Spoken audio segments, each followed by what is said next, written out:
আসসালামু আলাইকুম। রাসূলুল্লাহ সাল্লাল্লাহু আলাইহি ওয়াসাল্লাম বলেছেন, যখন তোমরা ঘুম থেকে উঠবে নাকে পানি দাও ৩ বার, কারণ শয়তান তোমার নাকে রাত কাটায়। সহিহ মুসলিম হাদিস। একটু থেমে ভাবুন তো, এটা কেবল পরিষ্কার পরিচ্ছন্নতার কথা নয়, এটা দিনের শুরুর এক গভীর শিক্ষা। আমরা ঘুম থেকে উঠি, নতুন একটা দিন সামনে আসে, কিন্তু সেই দিনের প্রথম কাজটাই যদি হয় আল্লাহর নির্দেশ মানা, তাহলে সেই দিনটা কেমন হবে?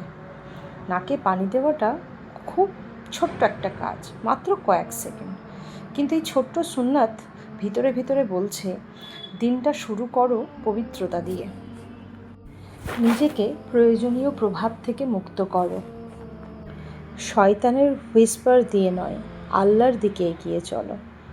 অনেকেই ঘুম থেকে উঠে ফোন ধরে, দুনিয়ার চিন্তায় ডুবে যায়, কিন্তু একজন মুমিন সে কী করে? সে প্রথমেই নিজেকে পরিশুদ্ধ করে, যেন নিজের হৃদয়কে মন করিয়ে দেয়, আজকের দিনটা আমি আল্লাহর জন্য সাজাবো।